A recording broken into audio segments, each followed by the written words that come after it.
اسلام یہ چاہتا ہے کہ مسلمانوں میں باہم محبت ہو، اور اس کے لیے اسلام نے کئی ایک اصول اور کئی ایک ضابطے بیان کیے ہیں۔ آپس میں محبت بڑھانے کے لیے شریعت نے جو تعلیمات دی ہیں، ان تعلیمات میں سے ایک یہ بھی ہے کہ ایک دوسرے کو ہدیہ دیں، تحفہ دیں، اور جب آپ کو کوئی تحفہ دے تو آپ اس کی طرف سے یہ تحفہ قبول کریں اور انکار نہ کریں۔ امام بخاری اپنی مشہور و معروف کتاب الادب المفرد میں روایت کرتے ہیں نبی صلی اللہ علیہ وسلم سے کہ آپ نے ارشاد فرمایا تہادوا تحابوا، ایک دوسرے کو ہدیہ دیا کرو اور ایک دوسرے کی طرف سے آنے والا ہدیہ قبول کر لیا کرو، کیونکہ اس سے محبت بڑھتی ہے۔ اور یہ ایک حقیقت ہے کہ جب ہدیہ تحفہ یہ شریعت کی تعلیمات کے مطابق ہو تو اس سے محبت بڑھتی ہے۔ اس امر کا اندازہ آپ اس روایت سے کر سکتے ہیں جسے جناب انس ابن مالک روایت کرتے ہیں، اور امام مسلم اسے اپنی صحیح میں لے کر آئے ہیں کہ نبی کریم صلی اللہ علیہ وسلم لوگوں کو بہت مال دیا کرتے تھے، اور خصوصاً آپ ان لوگوں کو مال دیا کرتے تھے جو ابھی نئے نئے اسلام میں داخل ہوئے ہوتے تھے، یا جو ابھی اسلام میں داخل نہیں ہوئے ہوتے تھے، امید تھی کہ ہو جائیں گے۔ آپ انہیں 100 اونٹ دے دیا کرتے تھے، اور جناب انس بن مالک کہتے ہیں کہ کئی دفعہ ایسا ہوتا کہ کوئی آدمی اس لیے مسلمان ہو جاتا کہ نبی صلی اللہ علیہ وسلم مجھے کوئی ہدیہ دیں گے، مجھے کوئی تحفہ دیں گے، مجھے کوئی مال دیں گے، دنیا کی کوئی چیز دیں گے، مال کی وجہ سے اسلام میں داخل ہوتا، اور پھر بطور مسلمان اسے کچھ ہی دن گزارنے کا موقع ملتا تو اسلام کی حقانیت اس کے دل میں داخل ہو جاتی، نبی علیہ الصلوۃ والسلام کی معیت میں رہنے کا موقع ملتا، صحابہ کرام رضوان اللہ علیہم اجمعین کا ساتھ ملتا، تو اسلام کی حقانیت اس کے دل میں یوں سرایت کرتی کہ پھر وہ اسلام کی خاطر دنیا کو قربان کرنے کے لیے تیار ہو جاتا۔ دنیا کے لیے اسلام میں داخل ہوا، اور پھر کیا وقت آیا کہ اسلام کی خاطر وہ مال کی قربانی دینے کے لیے تیار ہے، 100 اونٹ اسلام کی خاطر دینے کے لیے تیار ہے۔ یہ ہے تحائف کا اثر، یہ ہے ہدیے کا اثر۔ تو اس لیے اسلام اس کی ترغیب دیتا ہے۔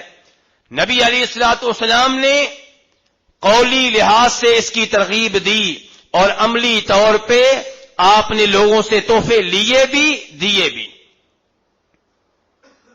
جناب ابو ہریرہ فرماتے ہیں کہ نبی علیہ الصلوۃ والسلام کے پاس کبھی کھانا آتا تو آپ سوال کرتے کھانا لانے والے سے کہ یہ ہدیہ ہے یا صدقہ خیرات کے طور پہ لے کر آئے ہو؟ جب بتایا جاتا کہ صدقہ خیرات کے طور پہ یہ کھانا آیا ہے، صحابہ کرام سے فرماتے کلو، تم لوگ کھا لو، اور خود کھانے میں شریک نہ ہوتے۔ لیکن جب کھانا ہدیہ کے طور پہ آتا تو آپ خود بھی شریک ہوتے، صحابہ کرام رضوان اللہ علیہم اجمعین کو بھی شریک کرتے۔ امام بخاری روایت کرتے ہیں کہ ایک دفعہ آپ گھر میں داخل ہوئے تو گھر سے گوشت کی خوشبو آ رہی ہے۔ پوچھا کہ آج گوشت کی خوشبو کیوں آ رہی ہے؟ بتایا گیا کہ گھر میں گوشت آیا ہے لیکن ہمارے لیے نہیں، بریرہ کے لیے صدقہ کے طور پہ آیا ہے، ہدیہ کے طور پہ نہیں۔ تو نبی کریم صلی اللہ علیہ وسلم ارشاد فرمانے لگے عائشہ بریرہ تمہاری لونڈی ہے، جب گوشت اس کے پاس صدقہ کے طور پہ آیا اب وہ گوشت کی مالک بن گئی، اب جب ہمیں وہ گوشت دے گی تو یہ اس کی طرف سے ہمارے لیے ہدیہ ہوگا، صدقہ نہیں ہوگا۔ تو آپ نے وہ گوشت ہدیہ کے طور پہ قبول فرمایا۔ اور امام بخاری روایت کرتے ہیں جناب عروہ بن زبیر بن عوام سے، وہ کہتے ہیں کہ مجھ سے ایک دن ام المؤمنین عائشہ فرمانے لگیں کہ میرے بانجے کئی دفعہ ایسا ہوتا کہ چاند طلوع ہوتا، پھر دوسرے مہینے کا چاند طلوع ہوتا، پھر تیسرے مہینے کا چاند طلوع ہوتا، تین چاند طلوع ہو جایا کرتے تھے، دو مہینے گزر جایا کرتے تھے، اور نبی علیہ الصلوۃ والسلام کے گھروں میں سے کسی گھر میں کھانا پکانے کے لیے آگ نہیں جلتی تھی۔ 2 مہینے آپ کی کسی بھی بیوی کے گھر میں کھانا پکانے کے لیے آگ نہیں جلتی تھی۔ عروہ بن زبیر کہتے ہیں میں نے کہا یا خالۃ ما کان یعیشکم، جب صورتحال یہ ہوتی تھی کہ 2 مہینے کھانا کھانے کا موقع نہیں ملتا تھا تو پھر آپ زندہ کیسے رہتے تھے؟ تو فرمایا ام المؤمنین نے الاسودانی التمر والماء، ہمارا گزارا ہوتا تھا کھجوروں پہ یا پانی پہ۔ ہاں، نبی علیہ الصلوۃ والسلام کے کچھ پڑوسی انصار میں سے ہوتے تھے، ان کے گھر میں بکریاں ہوتی تھیں، وہ کبھی کبھی اپنی بکریوں کا دودھ بطور ہدیہ، بطور تحفہ نبی علیہ الصلوۃ والسلام کے گھر میں بھیجا کرتے تھے، تو آپ اس دودھ میں سے کبھی ہمیں دے دیا کرتے تھے، تو اس سے ہماری گزر بسر ہوتی تھی۔ تو یہاں پہ دیکھیے کہ نبی علیہ الصلوۃ والسلام ہدیہ قبول کر رہے ہیں، کبھی دودھ کا، کبھی گوشت کا، کبھی کھانے کا، اور آپ صرف ہدیہ لیتے نہیں تھے، ہدیہ دیا بھی کرتے تھے۔ ایک دفعہ آپ نے جناب عمر فاروق رضی اللہ تعالیٰ عنہ سے وہ اونٹ خرید لیا جس پہ ان کے بیٹے عبداللہ بن عمر سوار تھے۔ جناب عمر فاروق سے خریدا، سوار کون ہیں؟ ان کے بیٹے عبداللہ بن عمر،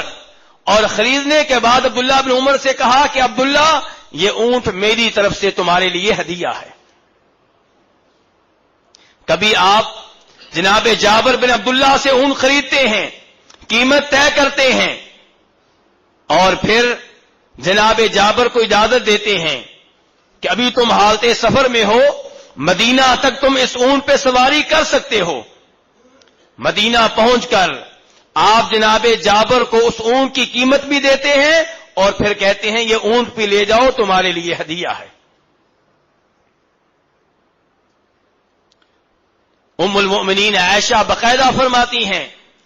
کہ کان النبی صلی اللہ علیہ وسلم یقبل الہدیہ ویثیب علیہا،